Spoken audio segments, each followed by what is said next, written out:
It's a fun spot to open up a coffee shop because it's one of the busiest bus stops in Salzburg, right outside the door. University is next door. The Mozartplatz is just 50 meters away. So we have a combination of regular people who go on and off the bus and work nearby, and all the university students, they come and use us. Well, my name is John Stubberud. I'm Norwegian and moved to Salzburg 10 years ago to take part in opening this coffee shop. In 2010, this was the idea, to start a coffee shop, sell beans and show extractions and preparations of coffee and try to serve the best coffee possible. So the place you can trust on that we're always here, we're always open and serve good coffees. And then traveling directly from there to Norway, to the Norwegian one. And in Norway, they were just starting to realize the seriousness of Corona. So I was at a big food fair in Norway, thousands of people present, eating food, drinking, and socializing. And we all understood this is getting too serious. This was the first week of March. And then the country locked down just as I was leaving. The day after, they cancelled and closed down everything. So on the 16th of March, we knew that also Austria would close down all gastronomy, everything, right?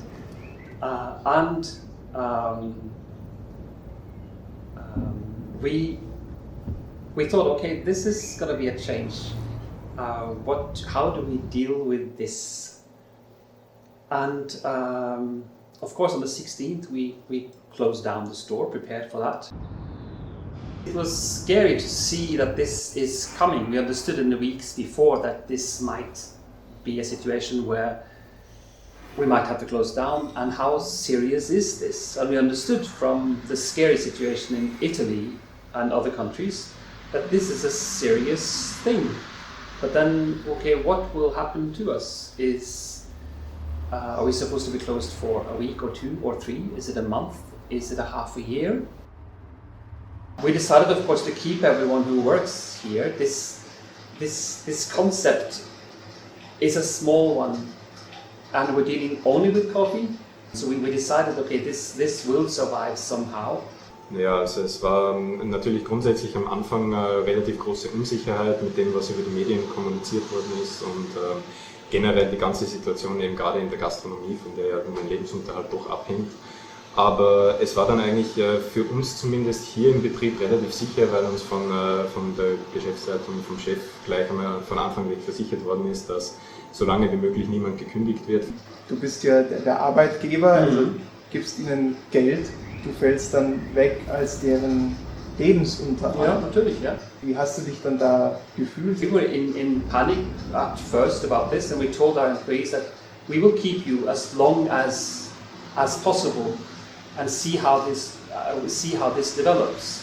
We were expecting from China and other places that it seems like there is a curve, and it seems to slow down again. There must be somehow. It must end somehow. So, but it was a scary situation for a while. Da kamen da aber dann auch wirklich dann die Gedanken, also quasi, kann ich mein Leben halten? Natürlich, wobei ich dazu sagen muss, ich bin ja eigentlich nur für 15 Stunden angestellt. Das heißt, ich brauche natürlich mein Gehalt, um durchzukommen, aber ich habe eben noch andere Einnahmequellen. Von dem her habe ich von Anfang an gewusst, also selbst wenn wir jetzt zusperren müssten für längere Zeit, dann werde ich zumindest nicht gleich in die Pleite gehen. So I thought, okay, the cafe will somehow survive. We hoped. We turned on the light a little bit, like saying, okay, this has to be. In our situation also, on the 16th of March, when we closed down, our landlord phoned us and said, by the way, there's just been a meeting in the house of the properties here, and it seems like the neighbor location is available. And we were like, thinking that we were sort of hoping to expand one day, but it didn't seem that location would ever be available. So it felt like a scary thing. We thought for half a minute, then we said, yes, we will rent that, definitely. So investing in a time of when everything turns dark and looks not very positive, we thought, no, there must be a way out of this. It must be. The reaction from the regulars was a wonderful one, that people were writing us that we will support you, we'll buy beans, we'll come by, please do not close down, do not disappear. That was a very nice thing to hear always, this feedback from the regulars. Okay, so what are the possibilities? What can we do? You can order a pizza and have it delivered. You can order a bottle of wine. You can also maybe order a cup of coffee, right? And they were like, yes, of course you can. Yes, you can actually deliver a cup of coffee. Yes, you can. And yes, they can actually buy it. If there's a distance, if they wear a mask, you wear a mask and everything else, then yes, of course you can. We were sending coffees to France, to Germany, to several other countries from people who were back home as students or for other reasons went home to their homeland. They ordered coffees from us, so we sent out. And as I said, all our baristas were quite busy biking out coffee all around Salzburg, which when they were biking out, also they got very nice feedback from meeting people in the doorways of houses. Saying that we're so happy that you're there, that you're still there, we can still get our coffees.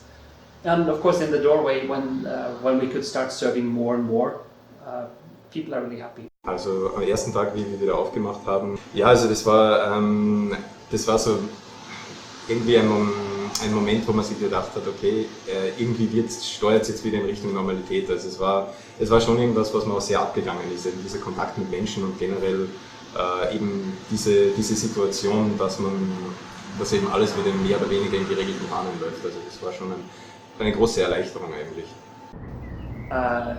So for us to see people finally coming in again and sitting down again and enjoying to be in the atmosphere of the place and giving us compliments for good to be back again, that's a great feeling. Also because it's the place belongs to the guests. The regulars have been here longer than the baristas working here. They've been here for 9 years, many of them. And for them it is their living room for some minutes or half an hour every day. They come here for that. A cup of coffee, for the newspaper, and to meet someone.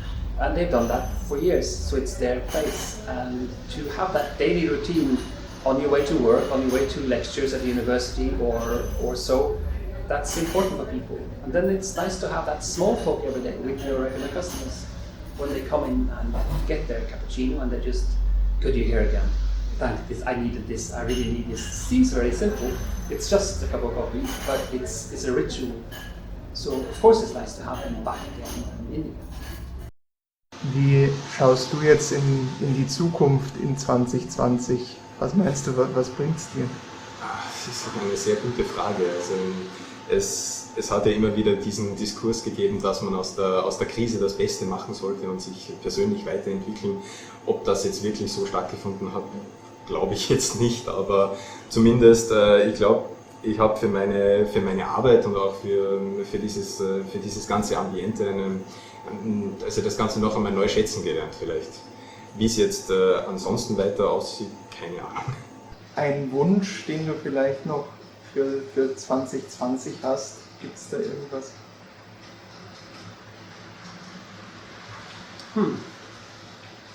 That we get back to hugging each other again, because it's the social distancing is a good thing when there is an aggressive virus out there, but I think human beings need physical contact too, and we need to shake hands and give each other hugs again. Definitely. So I hope we're not that afraid. I hope we are that we can touch each other again. So.